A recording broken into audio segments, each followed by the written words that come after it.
Download aplikasi Tarbiyah Sunnah di handphone Anda. Tersedia di Google Play dan App Store.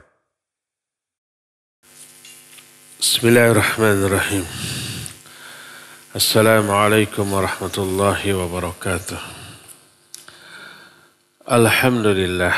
Wassalatu wassalamu ala Rasulillah Muhammad ibn Abdillah wa ala alihi wa ashabihi wa mawalah. Wa ba'd. Hadirin jamaah Masjid Agung Masjid Al-Furqan tanpa agung. Hadirin Masjid Kecil Al-Furqan yang Allah muliakan. Alhamdulillah kita kembali berjumpa melanjutkan kajian kitab Al-Khusyu' fis Shalah. Kita sudah menjelaskan makna khusyuk. Sekarang kita masuk ke pembahasan berikutnya, fadhailul khusyuk lillahi ta'ala fis shalah. Beberapa keutamaan khusyuk di dalam salat. Khusyuk memiliki banyak keutamaan, banyak keuntungan. Di antara beberapa keutamaan khusyuk adalah pertama, khusyuk di dalam sholat itu bisa menggugurkan banyak dosa. Sebanyak apa? Semuanya. Sampai seperti bayi yang baru dilahirkan oleh ibunya. Menunjukkan tidak hanya dosa kecil, tapi juga termasuk dosa besar. Sebagaimana diterangkan dalam salah satu hadis dari Amr bin Abbasah As-Sulami radhiyallahu an. Hadis ini agak panjang, tapi kita ambil kalimat yang ada kaitan dengan materi yang sedang kita bahas. Ketika Nabi SAW menjelaskan keutamaan wudu, man tawaddu'a fa ahsana wudu'ahu. Siapa orang yang berwudu lalu membaguskan wudunya.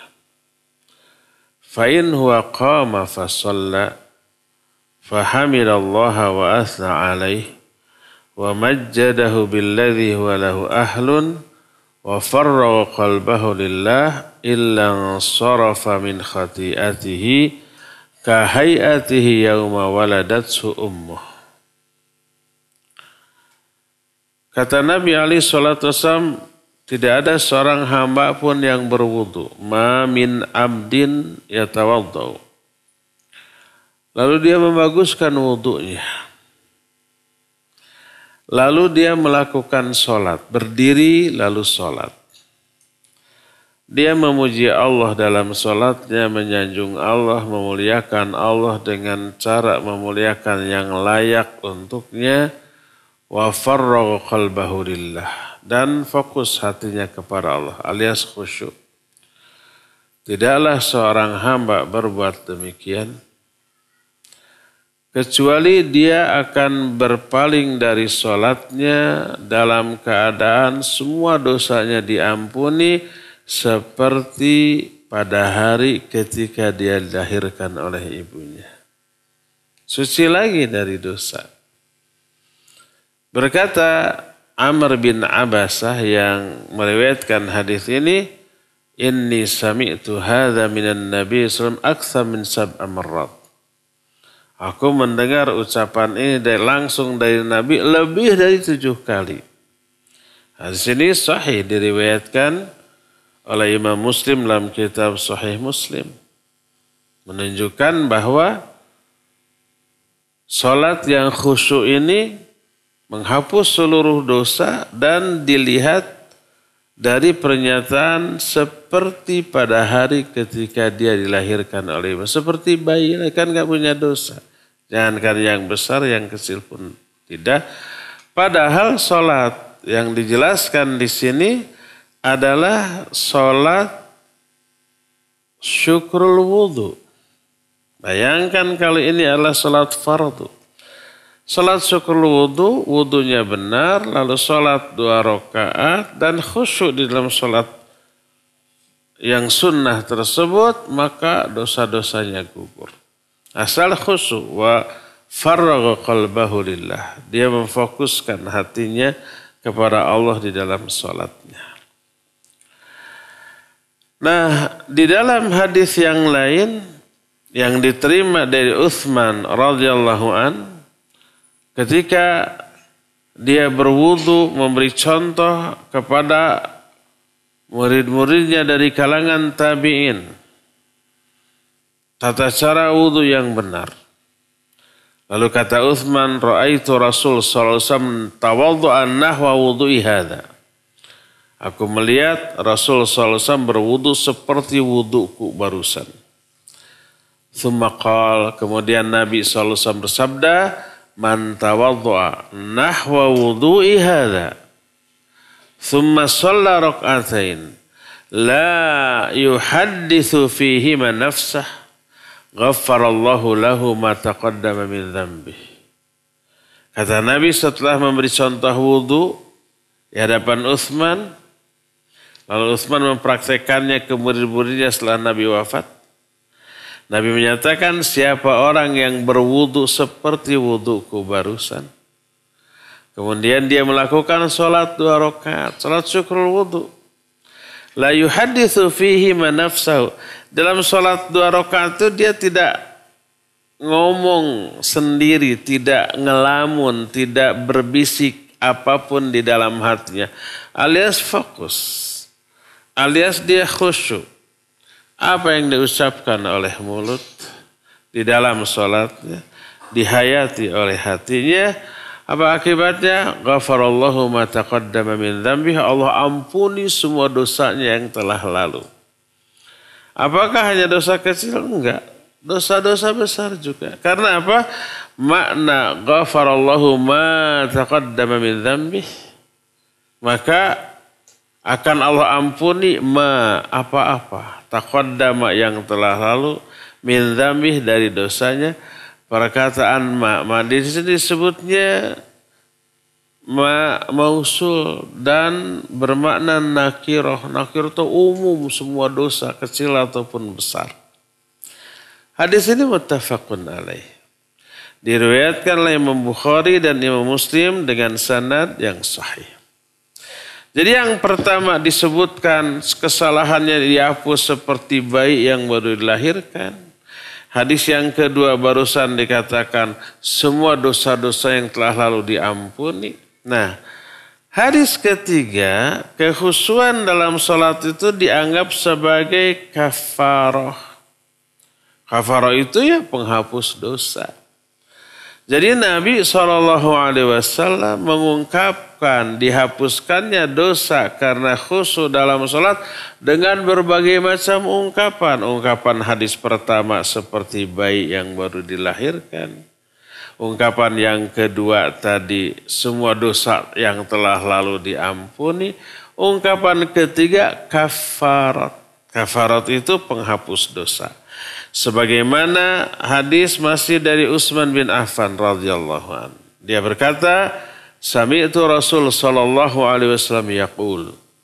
Aku mendengar Rasul sallallahu alaihi wasallam bersabda, ma min imri'in muslimin takhduruhu salatun maktubah fayuhsinu wudu'aha wa khusyu'aha wa ruku'aha illa kanat kaffaratan lima qablaha minadh dhunub man lam ya'ti kabiratan wa dhalika dahra kullah. Tidak ada seorang pun muslim yang ketika datang waktu untuk sholat fardu lalu dia berwudu dan membaguskan wudunya, membaguskan kekhusyuannya, membaguskan ruku'nya, kecuali semua itu menjadi kafar terhadap dosa-dosa yang telah lalu selama dia tidak melakukan dosa besar dan itu berlaku sepanjang masa. Hadis ini pun sahih diriwayatkan oleh Imam Muslim. Ini jadi keutamaan pertama dari kekhusyuan dalam sholat, penghapus seluruh dosa. Dengan minimalnya 3 jenis ungkapan. Ungkapan pertama seperti bayi yang baru dilahirkan. Ungkapan kedua, dosa yang lalu dihapus. Ungkapan yang ketiga itu sebagai kafarat atau penghapus dosa-dosa yang telah lalu. Intinya kekhusyuan menyebabkan terampuninya dosa. Kedua, orang yang khusyuk di dalam sholatnya Allah berikan jaminan surga. Sebagaimana terungkap baik dalam ayat ataupun hadis. Dan surganya bukan surga rendahan. Surga itu tingkat-tingkat. Tapi surga tertinggi. Apa surga tertinggi? Surga Firdaus.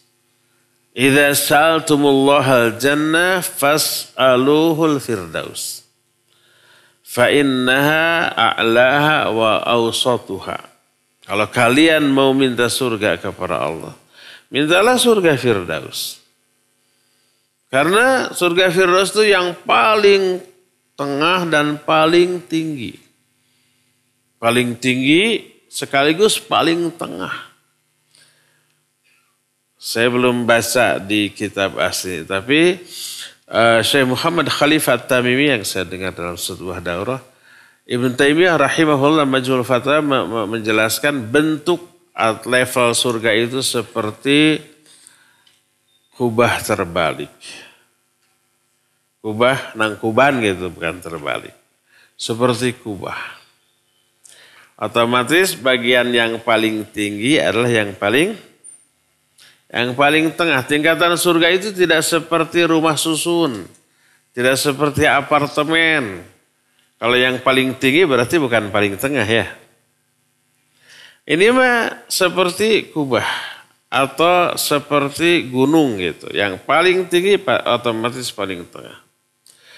Nah yang paling tinggi sekaligus paling tengah itu namanya surga Firdaus. Kalau paling tinggi berarti paling indah.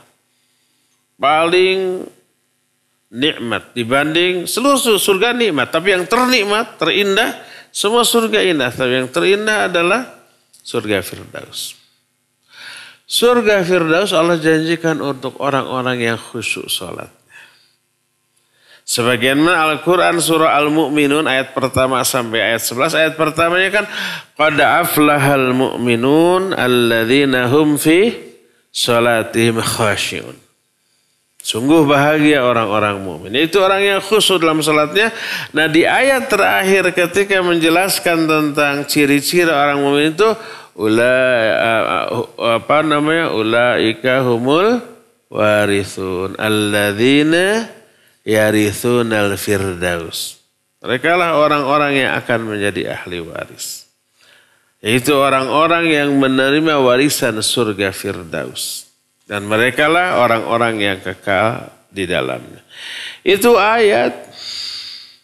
Nah, hadis ada yang spesifik memberikan jaminan surga bagi orang yang khusyuk sholatnya. Walaupun ini hanya sholat sunat. Dan tidak muakkadah, tidak ditekankan. Kalau sholat sunat yang ghair muakkadah tapi dilaksanakan dengan khusyuk, menyebabkan dijamin masuk surga, apalagi kalau sholat fardu. Berkata Rasul sallallahu alaihi wasallam dalam hadis yang diterima dari Uqbah bin Amir radhiyallahu anhu. Kata beliau, "Ma min muslimin yatawaddau fayuhsinu wudu'ahu, thumma yaqumu fayusalli rak'atain, muqbilun alaihi ma biqalbihi wa wajhihi illa wajabat lahul jannah."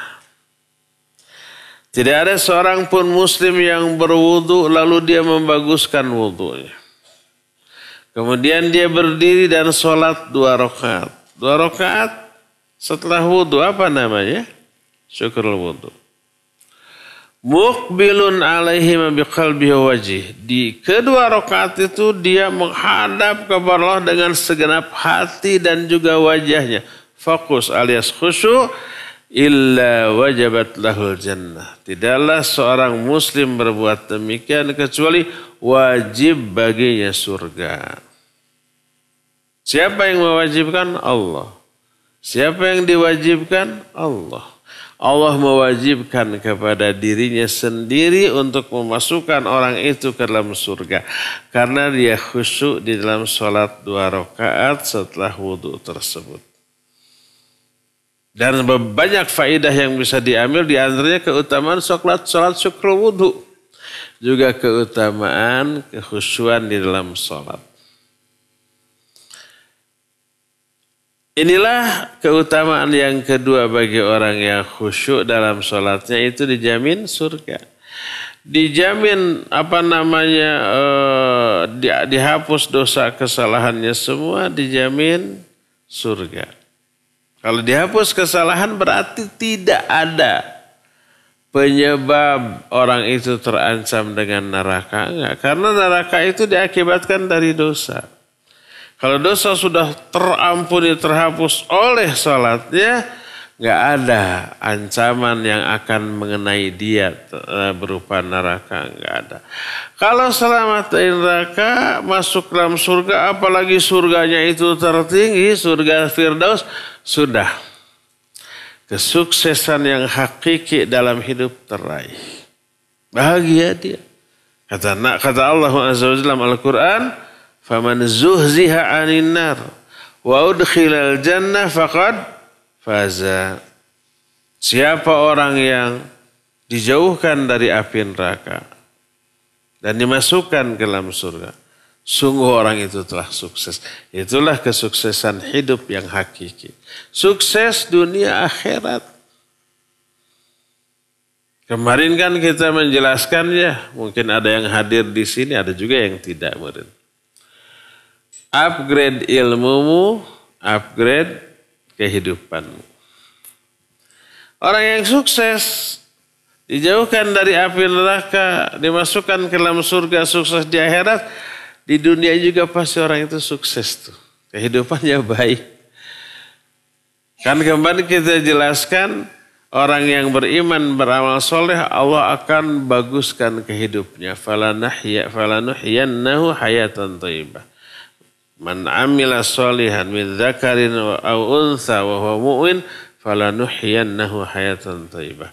Siapa yang beramal soleh dan baik laki ataupun perempuan dan dia mukmin, akan kami berikan kehidupan yang baik. Kehidupan baik itu menyangkut agamanya, dunianya, lahirnya dan batinnya. Lahirnya sehat dia, aspek rizkinya dilancarkan gitu ya. Seluruh urusannya dipermudah, setiap ada kesulitan diberikan solusi. Pokoknya kehidupan itu baik. Aspek dunianya, aspek lahiriahnya, badannya sehat. Aspek batinnya juga begitu. Dia nyaman hidup di dunia, diberi lingkungan pergaulan, tetangga, kawan, saudara yang baik-baik, membuat hidupnya nyaman, ibadahnya juga tenang, berkualitas, sampai ke akhiratnya juga dia hidupnya baik. Itu janji dari Allah Subhanahu wa ta'ala. Itulah kesuksesan dari kehidupan yang kita jalani. Sukses dunia, sukses akhirat. Dan itulah yang harus kita raih dari kehidupan ini. Di dalam ayat yang lain,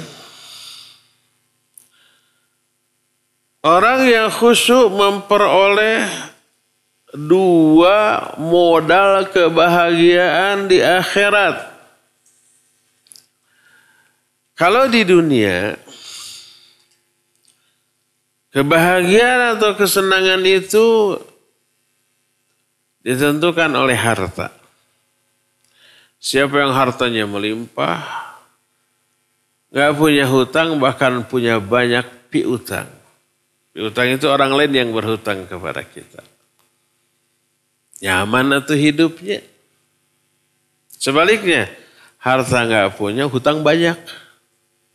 Dijamin gak bisa tidur tuh orang. Dijamin HP-nya sering ganti nomor tuh. Dijamin WhatsApp-nya itu dimatikan bukan soundnya, online-nya. Pokoknya ketika orang nge-WhatsApp ke kita itu nggak tahu dibuka atau enggak. Karena suratnya sih 2. Tapi warnanya tidak biru, centangnya tidak biru. Kan itu tandanya belum dibukanya. Dan kita bisa mengatur settingan seperti itu kan. Kalau ada orang begitu, orang itu banyak dikejar orang lain. Kejar debt collector gitu ya. Nah gitu. Gentle lah ya. Jadi jangan bikin orang penasaran ini udah diterima tapi belum dibaca, padahal sudah dibaca. Gentle lah ya. Kalau orang nggak bermasalah, nomornya puluhan tahun nggak ganti-ganti itu. Karena nggak dikejar orang. Malah ditawari banyak. Tawari kartu kredit, tawari KTA, kredit tanpa anggunan, bisa penawarannya 1 miliar tuh tanpa anggunan apa-apa gitu ya. Itu bonafid itu orang. Itu terpercaya. Ada di sini yang coraknya tidak centang biru. Banyak ya. Kenapa belok ke sana? Dari mana saya tadi? Tidak punya hutang. Oh iya, hutang. Jadi kalau orang punya hutang, gak punya harta, wah menderita di dunia. Di akhirat, penentu kebahagiaan itu adalah pahala. Penentu kesengsaraan adalah dosa. Jadi ibarat harta tabungan dengan dosa. Pahala adalah tabungan, dosa adalah hutang yang harus dibayar. Orang yang sampai ke akhirat membawa banyak dosa dan sedikit harta, bangkrut dia. Seperti orang yang zalim ke orang lain ya. Suka ngegibah, memfitnah, menghina, mencela, pokoknya menyakiti. Bangkrut tuh orang. Karena apa? Modal untuk bahagia di akhirat berupa pahala dibagi, di-offer, diberikan kepada korban kezalimannya. Jadi dia itu dosanya numpuk, pahalanya habis. Sengsara dia di akhirat. Sebaliknya, orang yang ke akhirat lebih banyak pahala daripada dosa. Malah banyak pahala kita yang masih di orang, nanti orang harus membayar. Kita banyak dizolimi, banyak dibuli, banyak dihina, difitnah, digibahi, macam-macam gitu ya. Itu tuh tabungan loh. Nanti tenang, di akhirat panen pahala kita. Dosa kita di-offer ke mereka, pahala mereka di-offer ke kita ya. Makanya kalau kita dibuli orang, senyum saja, alhamdulillah. Itu ada keuntungan di akhirat. Ustadz ada yang membuli? Banyak. Dasar si wahaboy, kayak gitu ya. Itu kita tuh lebih seneng yang begitu tuh. Kasihan ke orangnya tapi cilaka aku pamalah sorangan ya. Gak perlu sakit hati, gak perlu enek hati ini. Senyumin aja. Itu tabungan pahala di akhirat. Jadi tumpuk-tumpuklah, tabunglah pahala di akhirat, kurangi dosa biar kita bahagia. Nah, salah satu hal yang menyebabkan pahala ditambah dengan jumlah yang sangat besar dan dosa diampuni dengan kadar yang juga besar adalah khusyuk di dalam sholat. Sebagaimana firman Allah dalam beberapa ayat, kita ungkap 2 saja di antaranya ya. Kalau semua diungkap kepanjangan. Pertama Al-Quran surah Ali Imran ayat 199. Allah berfirman, Wa in min ahlil kitab laman yu'minu billahi wa ma unzila ilaikum wa ma unzila ilaihim khashi'ina lillah La yashtaruna bi ayatillahi thamanan qalila ulaika lahum ajruhum 'inda rabbihim innallaha sari'ul hisab. Kata Allah Azza wa Jalla, tidak ada seorang pun ahlul kitab yang beriman kepada Allah dan kepada apa yang diturunkan kepada kalian yaitu Quran, dan apa yang diturunkan kepada mereka yaitu Injil atau Taurat. Khasyiina lillah, mereka khusyuk kepada Allah. Mereka tidak menjual ayat-ayat Allah dengan harga yang rendah. Mereka lah orang-orang yang akan memperoleh pahala yang besar di sisi Allah, dan sesungguhnya Allah Maha cepat hisabnya. Salah satu di antara penyebab orang itu diberikan pahala yang besar, khusyuk mereka kepada Allah. Khasyiina lillah. Nah, ayat ini memang hanya menyebutkan diberi pahala yang besar. Tidak diterangkan dosa-dosa diampuni. Tapi dosanya diampuni dengan jumlah yang sangat besar. Sebagaimana diterangkan dalam surah Al-Ahzab ayat 35. Ini ayat panjang. Tapi salah satu kalimatnya adalah wal khashiina wal khashiat wal mutasaddiqina wal mutasaddiqat was shaimina was shaimat wal hafidhina furujahum wal hafizat wal dzakirina Allah katsiran wal dzakirat a'addallahu lahum maghfiratan wa ajran azima. Orang-orang yang khusyuk baik laki-laki ataupun perempuan, di sini disebut beberapa, yang bersedekah baik laki ataupun perempuan, yang saum, yang memelihara faraj-faraj mereka, yang banyak berzikir kepada Allah, salah satunya yang khusyuk. Maka Allah janjikan bagi mereka ampunan dan pahala yang besar. Maghfirah, ampunan diberikan dalam jumlah yang besar, pahala juga digelontorkan dalam jumlah yang sangat besar. Ampunan menyebabkan kita diselamatkan dari azab di neraka. Pahala menyebabkan kita diberikan balasan surga setinggi yang selaras dengan jumlah pahala yang kita punya. Kata Imam Ibnu Hajar, raf'atud darajat fil jannah likasratis thawab. Ketinggian derajat dalam surga itu disebabkan karena banyaknya pahala. Lebih banyak pahala, lebih tinggi level surganya. Jadi orang-orang yang khusyuk memiliki dua keuntungan ini di akhirat. Dosanya diampuni, pahalanya ditambah.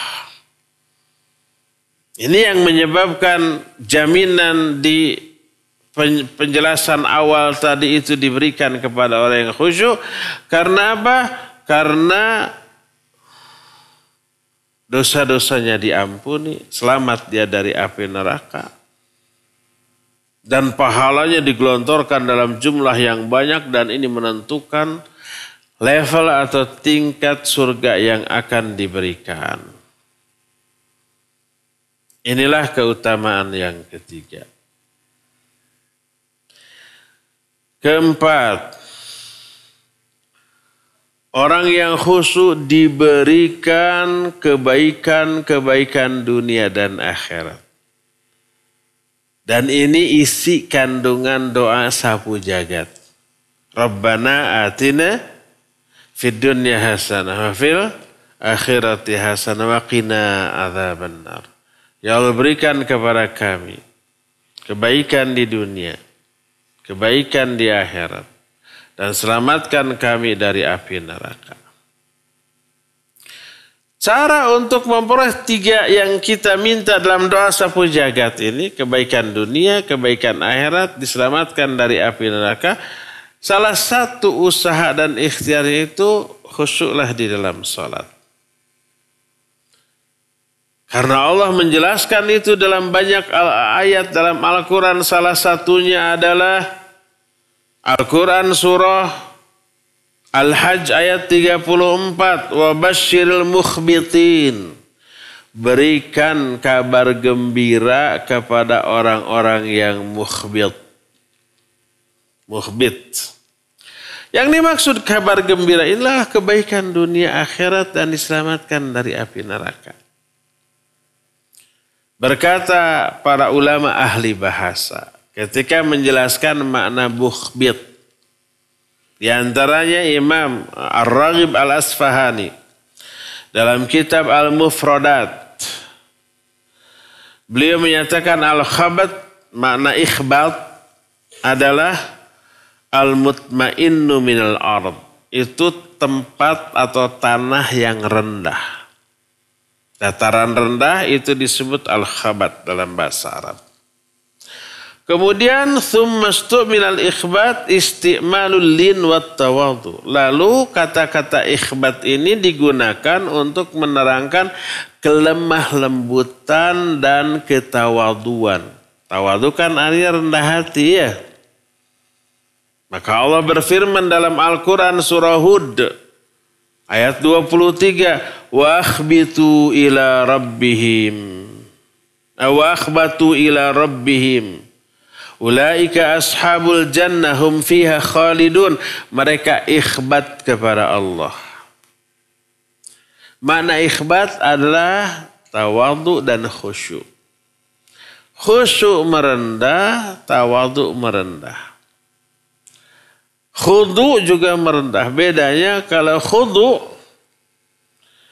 merendahnya badan, fisik. Ruku, sujud itu khudu.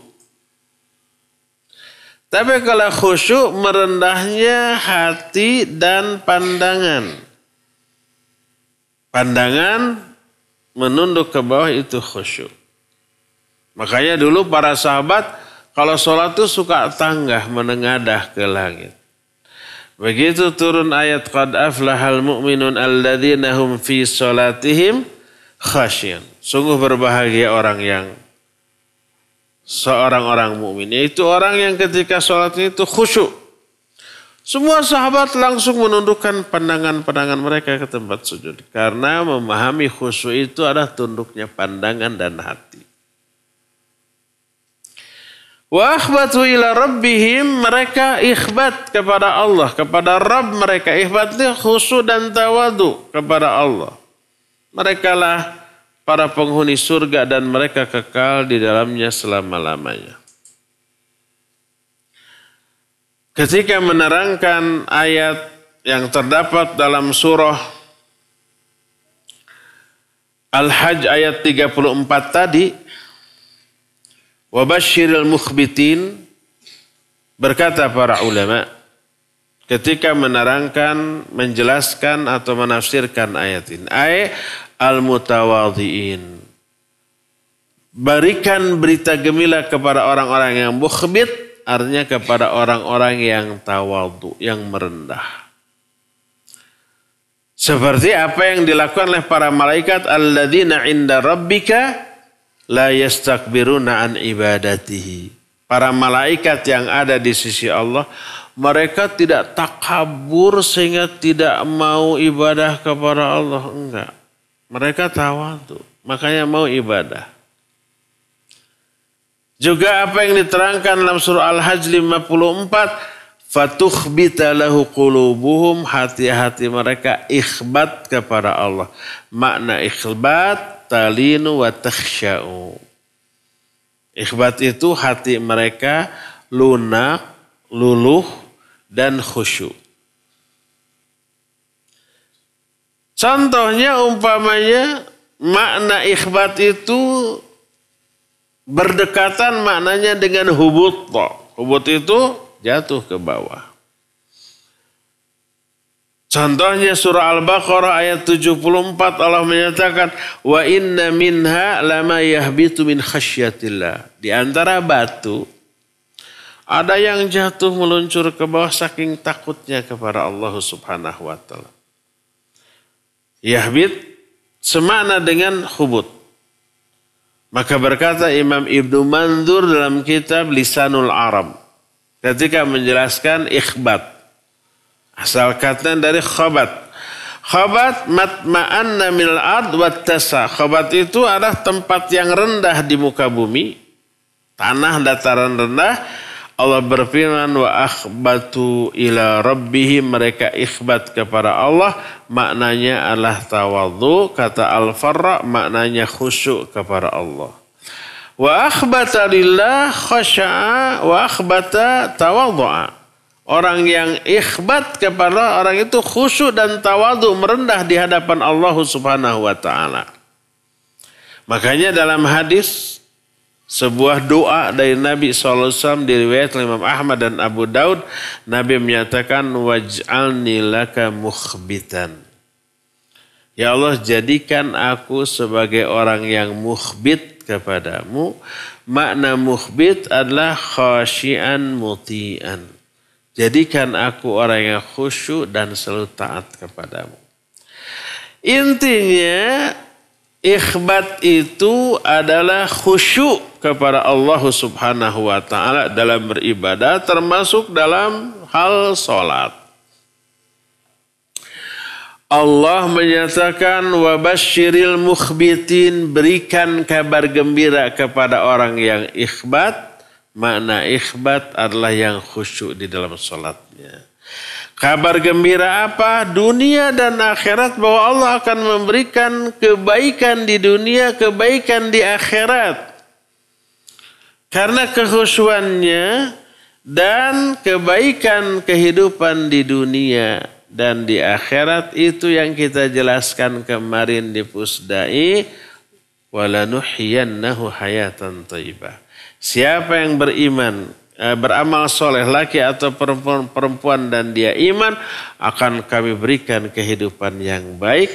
Kehidupan yang baik di sini mencakup kekhusyuan di dalam sholat. Hasil dari kekhusyuan ini, kehidupan dunia akhiratnya menjadi baik, lahir dan batinnya menjadi baik pula. Aspek agamanya baik, aspek dunianya baik.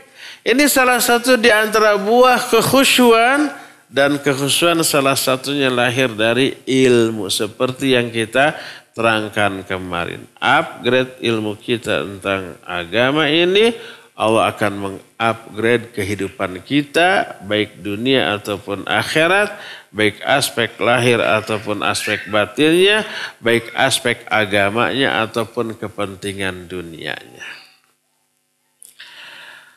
Berkata Imam Ibnu Qayyim rahmatullahi alaih ketika menjelaskan masalah ikhbat. Kata Imam Ibnu Qayyim al-khabat fi asli lughah al-makan al-munkhafid min al-ard. Secara bahasa, mana asal khabat itu adalah tempat yang rendah di muka bumi. Kemudian digunakan untuk sikap orang. Orang yang mukhbit adalah orang yang khusyuk dan selalu merendah kepada Allah Azza wa Jalla. Orang itulah yang akan diberikan kebaikan dunia dan akhirat. Inilah keuntungan yang keempat ya. 4 dari kekhusyuan. Kelima, khusyuk itu pengundang turunnya hidayah. Dan penyebab orang bersikap istiqamah dalam kehidupan. Kita mah ya kadang-kadang naik, iman kadang-kadang turun. Dan yang kadang-kadang naiknya itu lebih banyak daripada kadang-kadang turunnya. Artinya naik mah kadang-kadang, turun nama sering, kan gitu ya. Betul apa benar? Tidak istiqamah kita. Gampang terpengaruh oleh keadaan, oleh lingkungan, oleh godaan. Dan ini beresiko. Orang yang sudah istiqomah beresiko apa? Beresiko matinya su'ul khatimah. Waliyadzubillah. Kita pernah jelaskan tuh di beberapa Jumat, khutbah Jumat, saya menjelaskan kiat meraih kematian husnul khatimah. Salah satunya istiqamah. Istiqamah itu teguh pendirian.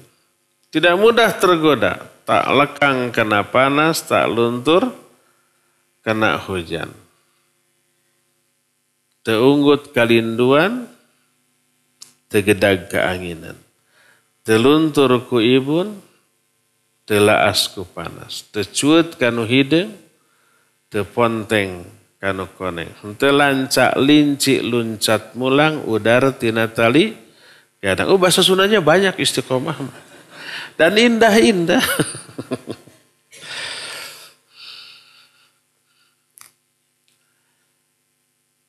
Jadi kehusuan menyebabkan Allah memberikan hidayah dan Allah menjadikan dia istiqamah di atas kebenaran. Allah terangkan dalam beberapa ayat. Di antaranya Al-Quran surah Al-Hajj ayat 54 Allah menyatakan وَلْيَعْلَمَ الَّذِينَ أُوتُوا الْعِلْمَ أَنَّهُ الْحَقُّ مِنْ رَبِّكَ فَيُؤْمِنُوا بِهِ فَتُخْبِتَ لَهُ قُلُوبُهُمْ وَإِنَّ اللَّهَ لَهَادِي الَّذِينَ آمَنُوا إِلَى صِرَاطٍ مُسْتَقِيمٍ. Kata Allah, hendaklah orang-orang yang diberi ilmu itu, agar orang-orang yang diberi ilmu itu mengetahui bahwa Al-Quran ini benar dari Allah. Lalu mereka beriman kepadanya, lalu hati mereka ikhbat. Tadi hati mereka ikhbat itu tunduk, khusyuk dan tawadu.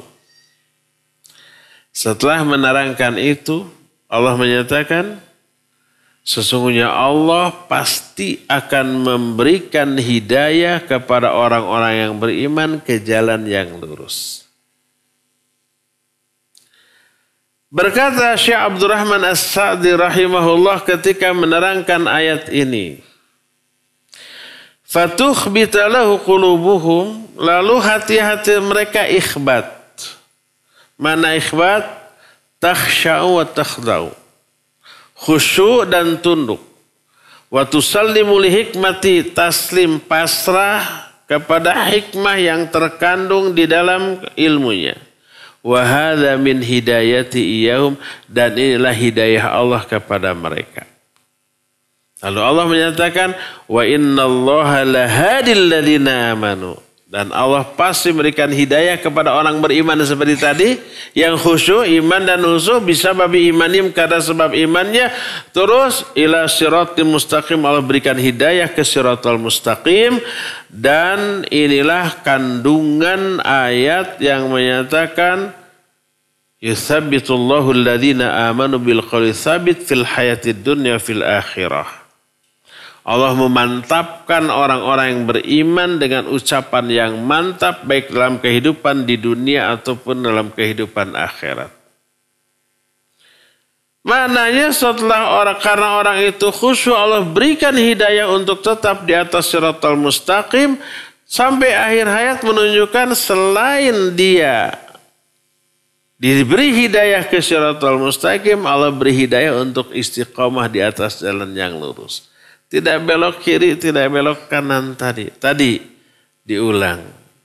Teunggut kalinduan, tegedag keanginan. Teluntur ku ibun, telaas ku panas. Tecuut kanu hidung, teponteng kanu koneng. Telancak lincik luncat mulang, udar tina tali gadang. Tulis itu. Jarang kalimat itu keluar. Baru hari ini. Pernah beberapa tahun yang lalu. Inilah yang kelima. Keenam. Orang yang paling khusyuk adalah orang yang paling afdol dalam pandangan Allah SWT. Paling utama. Keutamaan seseorang itu dilihat dari kekhusyuan. Bukan dilihat dari keilmuan. Loh, kok kenapa bisa? Karena kalau khusyuk pasti berilmu. Tapi yang berilmu belum tentu khusyuk. Apakah semua orang yang berilmu pasti khusyuk? Belum tentu. para ulama, para ustadz, para kiai yang tahu ilmunya, tahu faham arti bacaan sholat, bahkan dengan tafsiran mendetilnya, rincinya, tahu. Apakah mereka pasti khusyuk? Enggak. Yang berilmu belum tentu khusyuk, tapi yang khusyuk pasti berilmu. Manusia yang paling afdol adalah manusia yang paling khusyuk. Makanya diterangkan oleh Rasulullah SAW antara orang yang khusyuk, orang yang berilmu, dan orang bodoh. Sebagaimana dalam sabda beliau diriwayatkan oleh Imam Ad-Darimi dalam kitab Sunannya.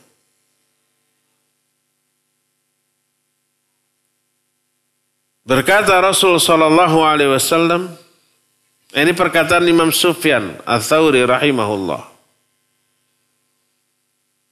Ajhalun nas man taraka ma ya'lamu. Wa a'lamun nas man amila bima ya'lamu wa afdalun nas akhsya'uhum lillah. Manusia yang paling bodoh. Ada yang berilmu tapi bodoh. Manusia yang paling bodoh adalah manusia yang meninggalkan ilmu yang sudah diketahuinya. Dia berilmu tapi tidak diamalkan, bodoh tuh orang. Di mana letak kebodohannya? Ilmunya akan menjadi penyebab terazabnya orang itu. Ilmu dipelajari tapi tidak untuk diamalkan, sebodoh-bodoh orang.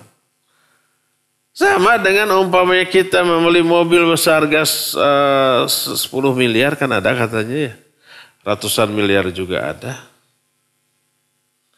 Saya kaget bacanya ketika ada pesepak bola tenar, tapi masih belum muslim. Entah berapa triliun uang.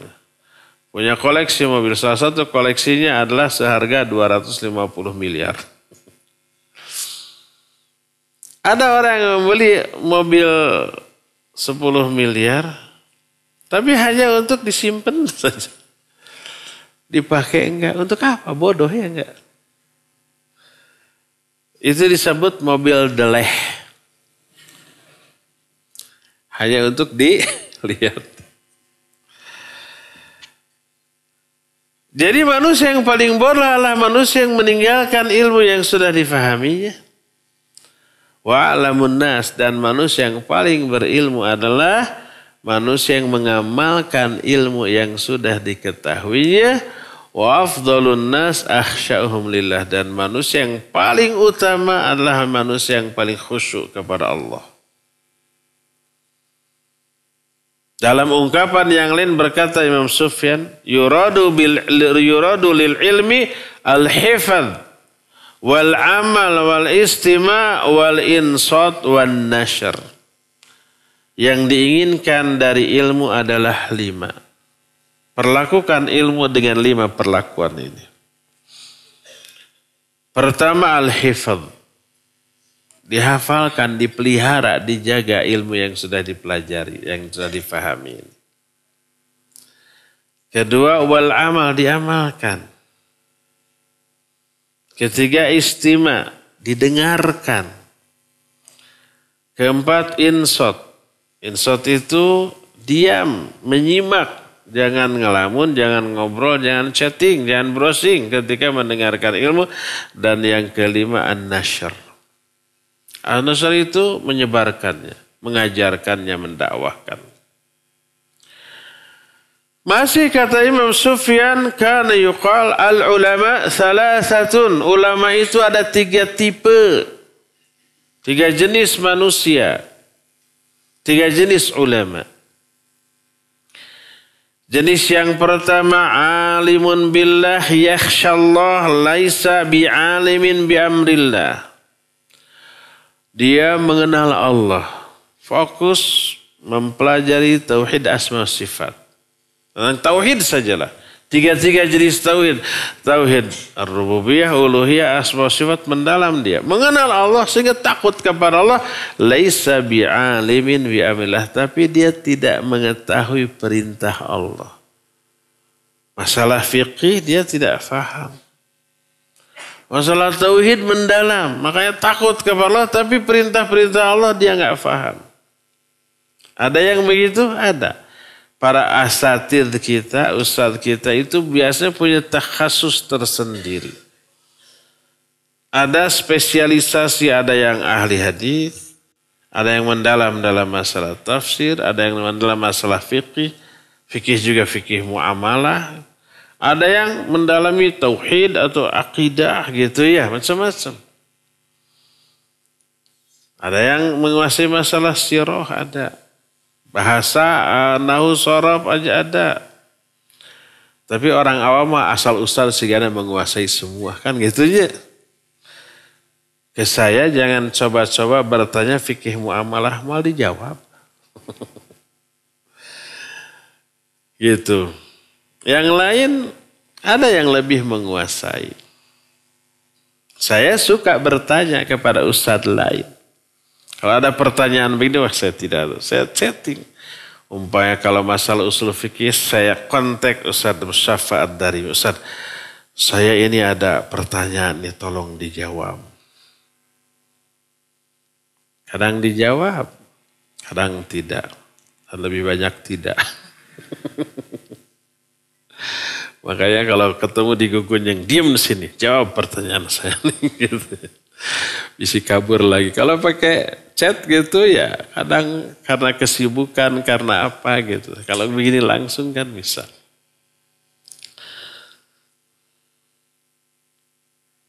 Jadi ulama jenis yang pertama ulama yang faham tauhid. Mengenal Allah dan takut kepada Allah tapi dia tidak tahu perintah Allah. Ini yang pertama. Yang kedua, wa alimun billah, alimun bi amrillah, yakhshallah fadzakal alimul kamil. Ini yang kedua yang terbaik. Orang yang mengenal Allah, mengenal juga perintah Allah. Dia takut kepada Allah Azza wa Jalla dan itulah ulama yang sempurna. Dia faham tauhid, faham syariat. Dia takut kepada Allah dan mengaplikasikan rasa takutnya kepada Allah dengan cara ibadah yang benar sesuai dengan kedalaman ilmunya. Dia menguasai akidah, tauhid, dan fikih, usul fikih, hadis dan tafsir. Dia faham. Semua ustadz mempelajari semua ilmu itu. Tapi hanya sepintas, tapi takhasusnya ada. Ini gitu. Dan yang ketiga, wa alimun bi amrillah, laisa bi alimin billah la yakhshallah, fadzalikal alimul fajir. Ini ulama yang terburuk, terjelek. Disebut al ulama ussu. Yaitu orang yang mengenal perintah Allah. Syariat Allah dia faham. Laisa bi alimin billah, tapi dia tidak kenal Allah. Tauhidnya rusak. Akidahnya menyimpang. Dia tidak takut kepada Allah. Untuk apa tuh ilmu tentang syariat Allah? Untuk kepentingan dunia. Disebut fadzalikal alimul fajir, itulah alim yang fajir. Ulama yang durhaka. Berkata Syekh bin Baz, Syekh Abdul Aziz bin Allah bin Baz rahimahullah, ketika menjelaskan kitab Sunan Ad-Darimi, beliau adalah satu-satunya orang di zaman kita, sekarang sudah meninggal rahimahullah berapa tahun yang lalu, yang hafal Kutubut Tis'ah dengan sanadnya, dengan rawi-rawinya. Beliau tidak melihat. Tapi hafalannya tak ada yang mengalahkan di zaman kini. Beliau itu cuma 2 jam loh tidurnya. Jam 11 sampai jam 1. Jam 1 bangun tahajud sampai subuh. Ba'da subuh terus ngajar sampai isya. Ba'da isya beliau belajar. Membahas kitab. Ada readernya juga puluhan. Karena beliau nggak bisa baca. Ambil kitab juz sekian. Buka halaman sekian bacakan. Sekali baca hafal. Sampai si reader yang pertama capek. Ganti. Terus begitu sampai jam 11 baru tidur. Begitu terus barokah hidupnya waktunya tuh. Berkata Syekh bin Baz, hadhil kalimat yang bagi antun qal. Kalimat ini, kalimat yang diungkapkan oleh Imam Sufyan As-Tsauri tentang 3 jenis ulama tadi adalah kalimat yang layak untuk dinukil, dikutip, disampaikan. Inilah faidah kekhusyuan yang keberapa? Kelima ya? Keenam. Yang keenam itu adalah manusia yang paling afdal adalah manusia yang paling khusyuk kepada Allah Subhanahu wa ta'ala. Ketujuh.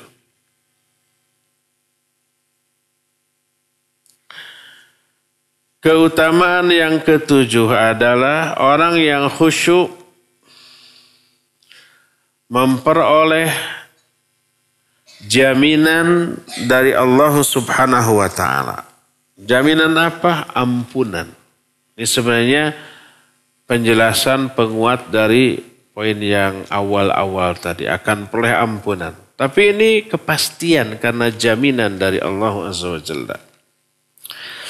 Sebagaimana diterangkan dalam hadis yang diterima dari Ubadah bin As-Samit radhiyallahu an. Dia berkata, asyhadu anni sami'tu Rasul sallallahu alaihi wasallam yaqul, aku bersaksi bahwa aku mendengar Rasul sallallahu alaihi wasallam bersabda, khamsu salawatin iftaradahunna Allah ta'ala. Man ahsana wudu'ahunna wa sallahunna liwaqtihin wa atamma ruku'ahunna wa khusyu'ahunna kana lahu 'ala Allahi ahdun ayaghfira lahu wa man lam yaf'al falaysa lahu 'ala Allahi ahdun in syaa'a ghafara lahu wa in syaa'a 'adzabah.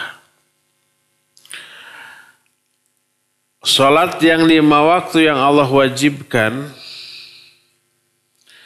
siapa yang membaguskan wudunya, membaguskan salatnya yang 5 waktu, melakukannya di awal waktunya, menyempurnakan rukunya dan kekhusyuannya, Allah berikan jaminan kepada dia untuk Allah ampuni.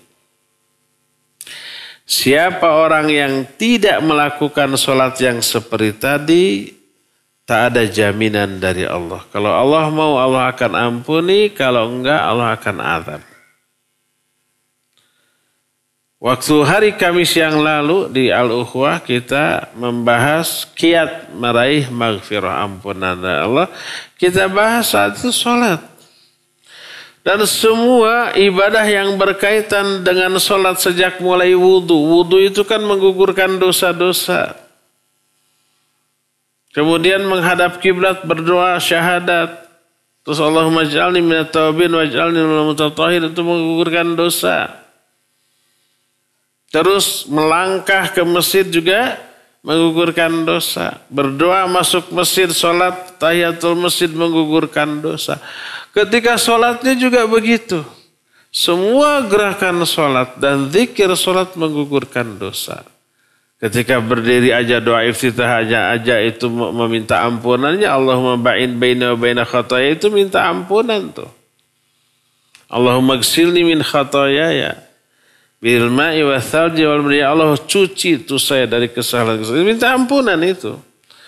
Al-Fatihahnya, surat yang dibacanya, rukunya, dan zikir ketika ruku, i'tidal dan zikir ketika i'tidal, semuanya itu menggugurkan dosa-dosa. Bahkan ruku dan sujud spesifik, orang ketika ruku, ketika sujud, dosa-dosanya ditumpukkan di atas pundaknya. Dan ketika orang itu bangkit dari sujudnya, dosa-dosanya berguguran. Nikmati sujudmu. Ketika sujud mengagungkan Allah dan merendahkan diri kita, bayangkan bahwa dosa ini dikumpulkan oleh Allah di atas pundak kita. Begitu kita cengkatnya apa? Bangkit, dosa itu berjatuhan dari diri kita. Beres salam kita wirid. Setelah wirid yang Allah, yang Rasul SAW contohkan bila dibaca, itu dosa sepenuh lautan, sebesar sebanyak buih di lautan berguguran dihapus oleh Allah. Itu luar biasa sholat kan gitu. Makanya dikatakan siapa orang yang membaguskan wudunya, melakukan sholat itu pada waktunya, menyempurnakan rukunya dan kekhusyuannya, Allah jamin Allah akan ampuni dia. Siapa yang tidak demikian, tidak khusyuk, tidak menyempurnakan rukuk, nggak ada jaminan. Mungkin diampuni, mungkin juga diazab oleh Allah Azza wa Jalla. Inilah yang keberapa? Ketujuh ya. Cukup 7 dulu, masih banyak loh. Ada 15 poin. Tinggal setengahnya lagi ya. Insya Allah nanti setengahnya kita akan bahas. Sebulan lagi ya masih lama. Tapi nggak apa-apa. Daripada tidak. Sampai sini saja dulu. Kita masih punya sisa waktu untuk bertanya jawab. Wa sallallahu ala nabiyina Muhammadin wa ala alihi wa ashabihi wasallam. Baik, barakallahu fiik. Apa yang dimaksud membaguskan atau menyempurnakan wudu? Karena dalam hadis dikatakan ahsan wudu'ahu, dalam riwayat asbagha wudu'ahu. Membaguskan atau menyempurnakan. Sebagus-bagus amalan adalah yang dicontohkan oleh Nabi SAW. Beliau bersabda, fa inna khairal hadyi hadyi Muhammadin SAW. Sebagus-bagus petunjuk adalah petunjuk Nabi SAW. Bagaimana bagusnya wudu? Contoh wudunya Nabi SAW. Baik dalam hal jumlahnya, maupun dalam hal urutannya, maupun dalam hal batasan. Maksud batasan sampai di mana? Bagaimana cara berkumur-kumur, bagaimana cara istinsyak dan istinfar. Kan kebanyakan orang ya, antara berkumur-kumur dengan hidung itu dipisahnya. Nabi mah disatukan, ini mah dipisah. Nabi mah mencuci bagian dalam hidung, ini mah mencuci bagian luar hidung. Atau bagian luar hidung nanti kebasuh oleh ketika membasuh wajah. Yang dimaksud adalah bagian dalam hidung, bukan bagian luar. Itu batasan. Jumlahnya wajibnya sekali. Maksimalnya 3 kali dan tidak boleh lebih. Boleh sekali-sekali, boleh 2 kali, 2 kali, boleh 3 kali, 3 kali.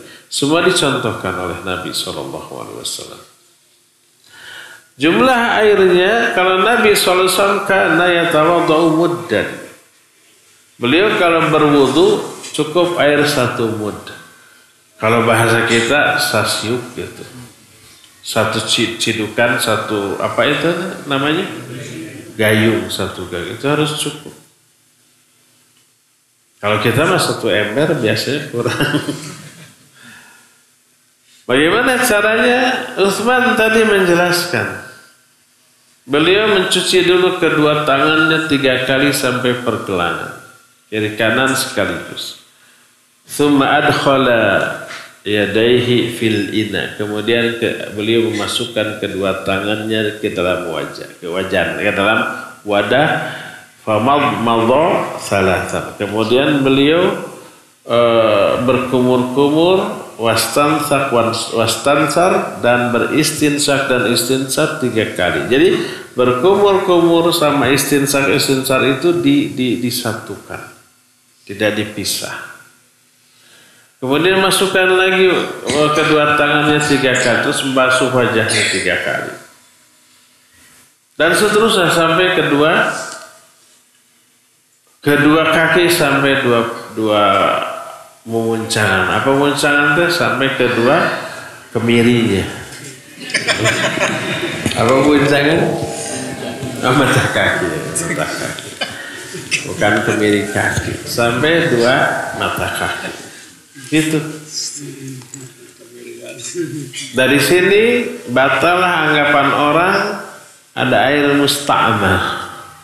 Air musta'mal itu air yang sudah dipakai. Jadi kalau sudah kemasukan musta'mal kata. Ini Nabi SAW melakukan itu. Kalau nggak sah, masa wudu Nabi tidak sah? Kalau kena tangan musta'mal, kenapa kena dinding gayung tidak musta'mal? Jadi selama tidak kecipratan najis atau tidak kecampuran benda lain yang suci dan tidak berubah warna. Kalau kemasukan benda yang suci tapi berubah warna nggak boleh. Seperti umpama kemasukan teh. Suci tidak? Suci, makanya boleh diminum. Air teh, air kopi, es jeruk kayak gitu, boleh diminum. Tapi tidak mensucikan, tidak bisa dipakai untuk berwudu karena salah satu di antara 3 sifat pokok air sudah berubah. Warnanya, rasanya, dan baunya. Kita tahu warna air. Apa warna air? Bening. Oh, saya masih ingat di SD. Air tidak berwarna tetapi bening, gitu ya. Warnanya begitu. Baunya gimana? Tak berbau ya. Rasanya gimana? Tak berasa, hambar. Itu 3 sifat pokok bagi air. Kalau salah satu dan 3 itu berubah, warnanya, baunya, atau rasanya, maka sudah tidak bisa dipakai untuk bersuci tapi tidak najis. Kalau kesentuh dengan badan kita nggak masalah. Air kopi, air teh nggak bisa dipakai air wudu, tapi boleh diminum. Kalau kena badan nggak najis nggak apa. Tapi pakai wudu, pakai mandi nggak boleh. Nah, jadi kalau umpamanya air kemasukan benda suci, apapun bendanya, tangan kita atau benda lain, tapi tidak berubah warna yang tidak berubah 3 sifat ini, maka suci dan mensucikan. Air umpamanya segayung kemasukan umpamanya sikat gigi yang bersih. Berubah nggak salah satu sifat yang 3? Tidak. Maka silakan pakai wudu. Kecuali yang masuk itu najis nggak boleh. Kalau segayung kecipratan ompol kita nggak boleh, buang saja. Tapi kalau benda yang masuk itu benda yang suci, tidak najis dan tidak berubah salah satu dari 3 sifat ini, boleh pakai wudu. Termasuk tangan kita dimasukkan. Apakah berubah salah satu di antara 3 sifat? Ya berubah kalau tangannya lamokot ku sabun. Ya berubah nggak boleh lagi. Kalau umpama lagi sabun, ancrupkeun. Berubah baunya jadi bau sabun. Rasanya juga rasa sabun gitu. Warna gaya rada kiruh sana.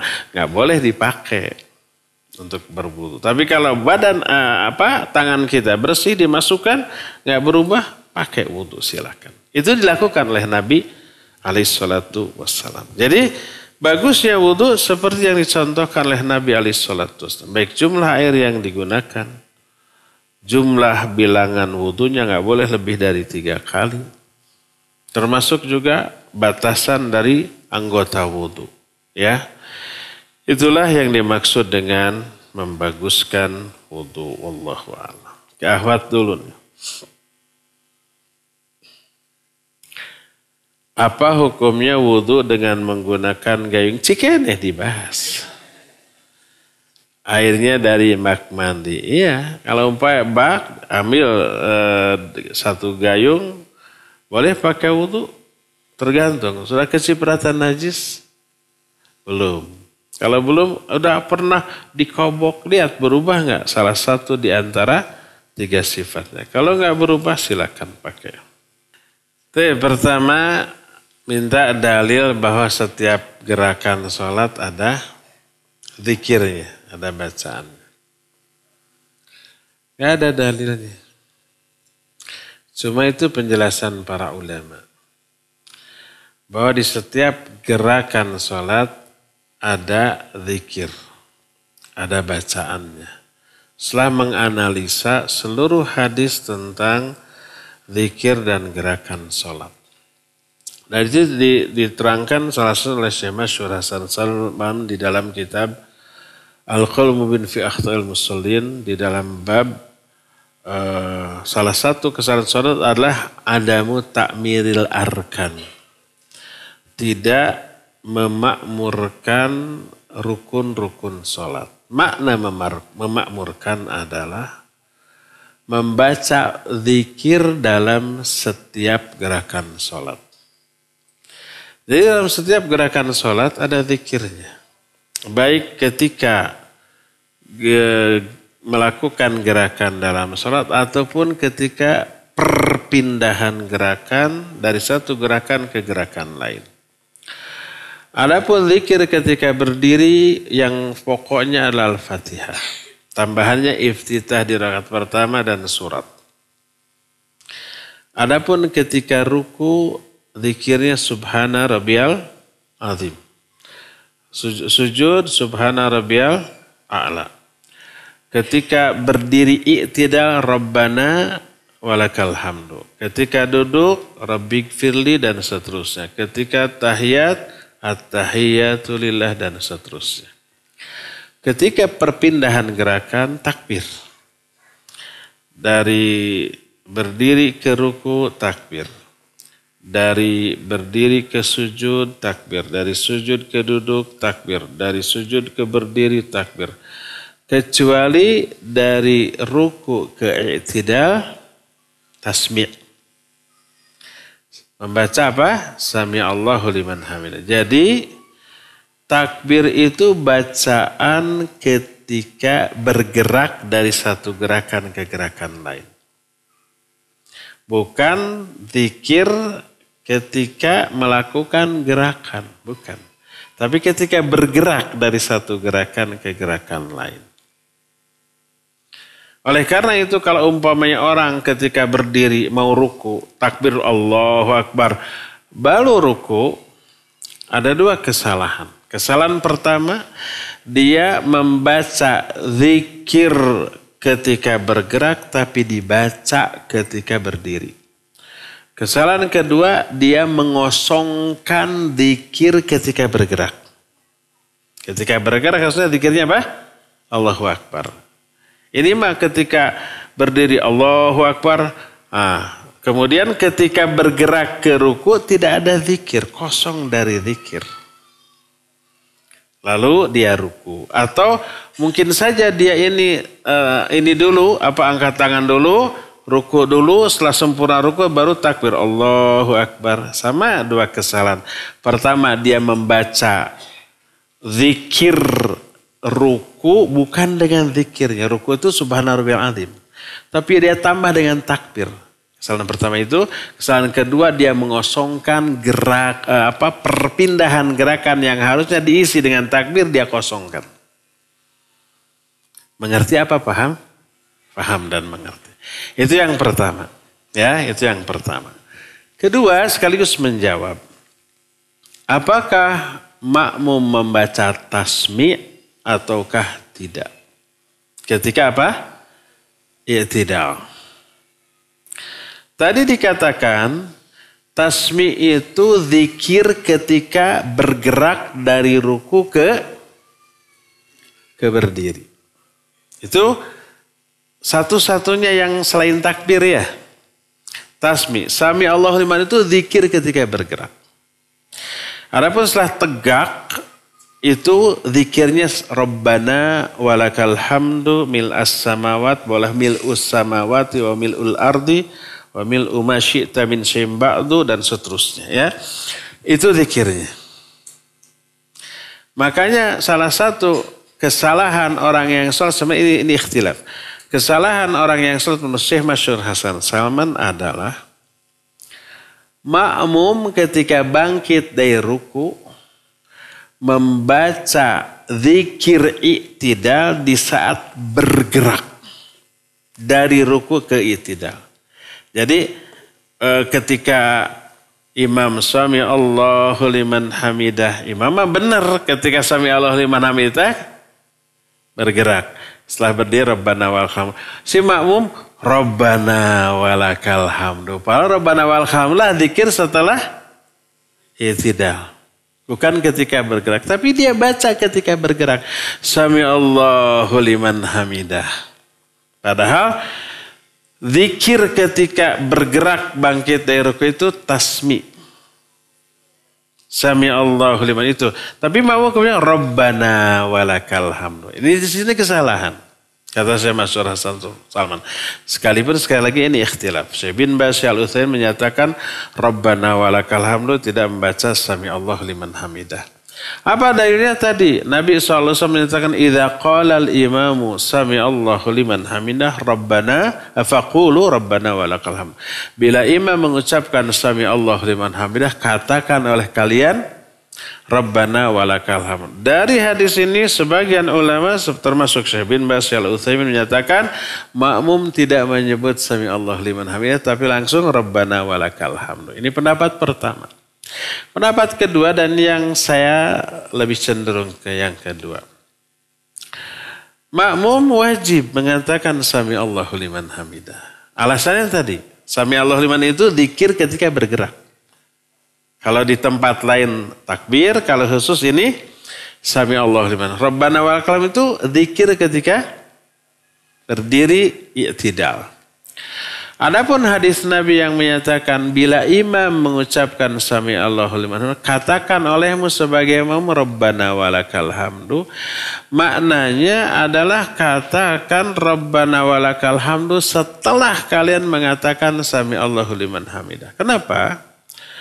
Karena mengatakan Sami Allahu liman hamidah dikatakan keras oleh Nabi Sami Allahu liman hamidah. Dan para sahabat otomatis ngikut tanpa harus diperintah. Berdasarkan hadis, sallu kama ra'aitumuni usolli. Salatlah kalian sebagaimana kalian melihat aku salat. Apapun yang dikatakan oleh Nabi alaihi salatu wasallam pasti akan diikuti oleh para sahabat tanpa harus diperintah. Makanya ketika Nabi mengatakan Sami Allahu liman hamidah, makmum enggak harus diperintah, pasti ngikut. Adapun Rabbana walakal hamdu oleh Nabi dibaca sir. Tidak dikeraskan, tidak terdengar sehingga perlu diajari.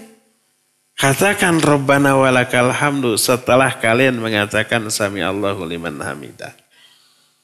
Itu alasannya. Oleh karena itulah yang lebih kuat adalah makmum pun mengatakan Sami Allahu liman hamidah karena itu adalah zikir ketika perpindahan gerakan. Rabbana walakal hamdu adalah zikir ketika berdiri i'tidal. Jadi kalau makmum mengatakan Rabbana walakal hamdu berarti dia membaca zikir untuk i'tidal dibaca ketika bergerak. Atau dia membagi dua. Doa i'tidal yang harus Rabbana walakal hamdu mil'as samawati wa mil'al ardi wa mil'a ma syi'ta min syai'in ba'd. Dia bagi dua. Rabbana walakal hamdu dianggap zikir ketika berpindah. Mil'as samawati wa mil'al ard dianggap zikir ketika i'tidal. Ini keliru. Memang ikhtilaf para ulama, sekali lagi ikhtilaf. Tapi saya lebih cenderung makmum juga membaca. Dengan alasan tadi. Ingat, tasmi adalah zikir ketika perpindahan gerakan. Jadi tidak ada bertolak belakang antara bahwa tasmi perpindahan gerakan dengan kata Nabi SAW bila imam mengatakan Sami Allahu liman hamidah, kalian hai makmum ucapkan Rabbana walakal hamdu. Maknanya ucapkan itu setelah Sami Allahu liman hamidah. Kenapa Sami Allahu liman hamidah tidak diperintahkan? Tanpa diperintahkan dinurutan, dibaca keras. Ini pertama. Kedua, perkataan Nabi SAW, bila imam mengucapkan Sami Allahu liman hamidah, katakan oleh kalian hai makmum Rabbana walakal hamdu. Kalau hadis ini hanya untuk makmum, pertanyaannya, imam membaca Rabbana walakal hamdu apa tidak? Baca. Tapi Nabi tidak memerintahkannya. Kan perintah Rabbana walakal hamdu untuk makmum. Imam gimana? Baca. Dari mana dalilnya bahwa imam juga membaca? Sallu kama ra'aitumuni usolli. Nabi membaca Rabbana walakal hamdu, ya imam juga baca. Jadi menggabungkan dua dalil, Rabbana hadis sallu kama ra'aitumun usolli dengan idza qala imamu sami Allah liman faqul rabbana lakal digabungkan, diamalkan secara proporsional, ini lebih utama daripada hanya mengambil satu dan membuang yang lainnya. Jadi siapa orang yang makmum tidak membaca sami Allah liman hamidah, berarti dia hanya mengamalkan hadis ini dan membuang hadis sallu kama ra'aitumuni usolli. Karena Nabi membaca sami Allah liman hamidah, kok makmumnya enggak?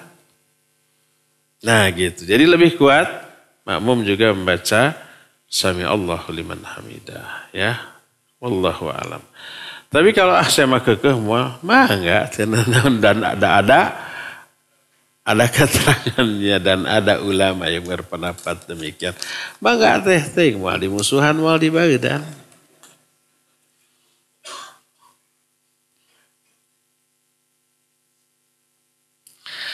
Saya setiap kajian mencatat ilmu dari Ustadz yang Ustadz sampaikan. Bagus.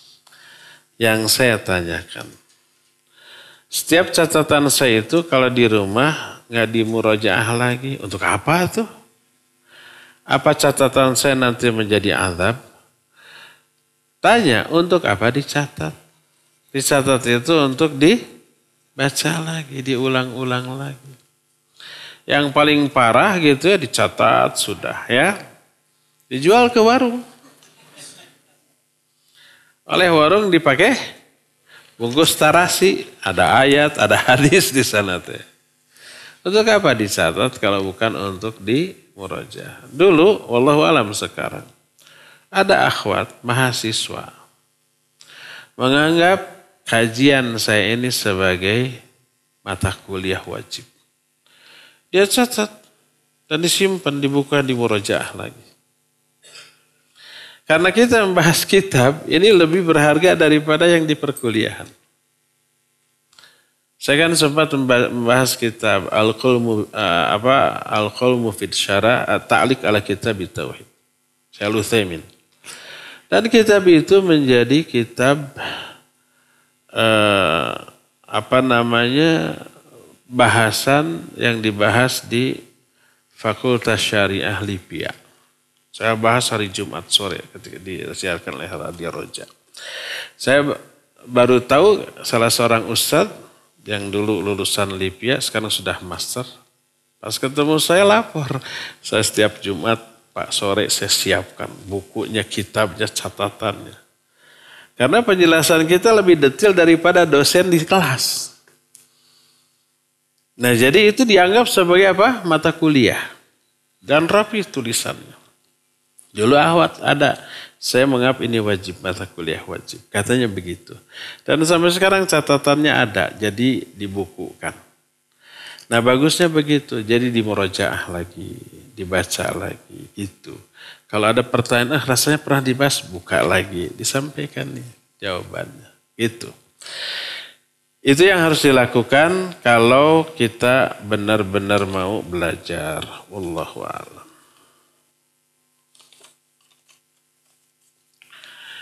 Bagaimana jika seorang yang sulit khusyuk dalam sholatnya, apakah itu menandakan ibadahnya tertolak, na'udzubillah, atau terhalang masuk surga? Nanti akan dibahas. Kenapa orang sulit khusyuk? Nanti ada bab mawani'ul khusyuk. Beberapa penghalang kekhusyuan. Banyak tuh. Salah satunya dosa, salah satunya maksiat. Termasuk ketidakikhlasan. Ada beberapa penghalang khusyuk ya. Dan ada bahasan uqubah atau sanksi. Azab bagi orang yang tidak khusyuk. Ada bahasan itu ya. Sehingga pertanyaan ini nanti terjawab pada waktunya. Terakhir ya. Apa termasuk menggibah? Jika membicarakan orang, kiai atau ustadz yang pemahaman dan pemikirannya tidak sesuai dengan Al-Quran dan Al-Hadis. Apa perlu minta maaf kepada kiai atau ustadz tersebut karena telah menggibahinya? Pertama, berupayalah untuk membicarakan secara ilmiah pemahaman. Pemahaman ini menyimpang tanpa menyebut tuh siga Ustadz Fulan, Kiai Fulan. Enggak. Nah, ini kode etik. Kita minimal saya lah. Mungkin Ustadz-Ustadz yang lain. Salah satu kode etik dalam berdakwah tidak menyebut nama orang. Nama organisasi, ormas atau partai. Enggak.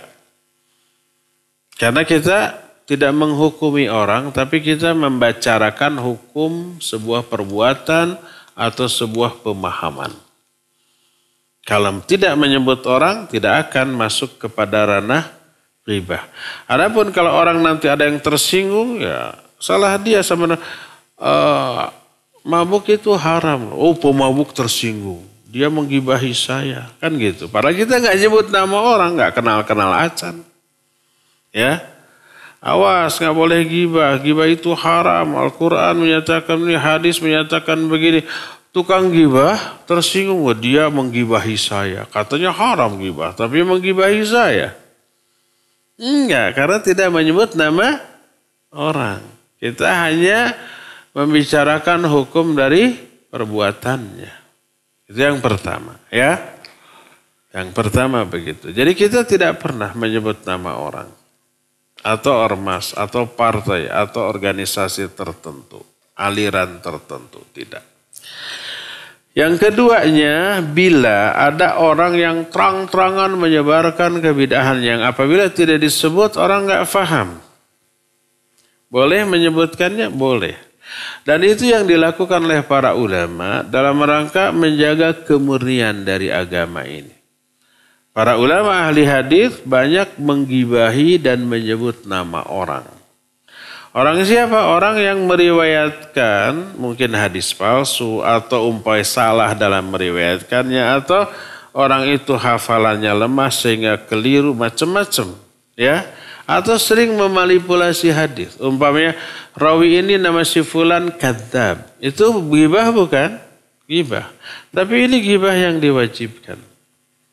Karena kalau tidak begini, agama ini tidak terjaga kemurniannya. Nanti karena ada orang menambah-nambah, ya, agama menjadi tercampur oleh pikiran orang. Nah, ulama rawi ini umpamanya mudallis, tukang memanipulasi hadis. Rawi ini wadha, tukang memalsu hadis. Rawi ini sayyul hifadz, hafalannya buruk. Itu ghibah bukan? Ghibah. Tapi yang diharuskan dalam rangka apa? Amar ma'ruf nahi munkar. Itu dibolehkan. Kalau yang benar-benar terang-terangan dikenal sebagai orang yang sangat keliru dan dipercaya banyak orang yang apabila tidak disebut namanya orang tetap nggak paham. Boleh kita sebut namanya, ya. Sebagaimana yang dijelaskan oleh para ulama. Maka para ulama banyak menyebut tokoh-tokoh ahlul bid'ah untuk mentahdir. Seperti umpamanya Wasil bin Atha. Salah satu tokoh perintis pemikiran Mu'tazilah. Ditahdir. Termasuk Ali al-Jubai. Ini ayah tiri dari Imam Abul Hasan Ali al-Ash'ari. Rahimahullahu ta'ala. Termasuk Amr bin Ubaid, salah satu tokoh Mu'tazilah, disebut namanya oleh para ulama. Agar apa? Agar orang-orang tidak menerima pendapat-pendapat mereka dalam masalah akidah karena bahaya penyimpangannya. Disebut beberapa tokoh tersebut oleh para ulama dan ini ghibah. Tapi ini ghibah yang diharuskan. Sama dengan umpamanya ada copet, kita tahu dia copet. Lalu mau datang ke pengajian. Untuk apa? Pasti untuk nyopet, ya enggak? Sebelum dia datang, kita umumkan. Hati-hati kalau ada si fulan, jaga dompet. Ghibah bukan? Ghibah, tapi itu ghibah yang diharuskan. Dalam rangka mencegah kezaliman. Kalau enggak begitu, banyak korban nanti. Banyak orang yang enggak bisa pulang atau jalan kaki. Nangis, ahwat. Dompet saya hilang. Karena ada si fulan. Padahal kita tahu. Maka harus diwanti-wanti. Nah, mewanti-wantinya dengan menyebut orangnya adalah ghibah. Tapi ini ghibah yang diharuskan. Dalam rangka apa? Mencegah terjadinya keburukan. Ya. Jadi kalau demikian maka insya Allah dibolehkan. Wallahu a'lam bishawab. Cukup ya. Sampai di sini insya Allah kita akan lanjut di sebulan yang akan datang. Subhanakallahum bihamdik. Asyhadu an la ilaha illa anta. Astaghfiruka wa atubu ilaik. Walhamdulillahi rabbil alamin. Wassalamualaikum warahmatullahi wabarakatuh.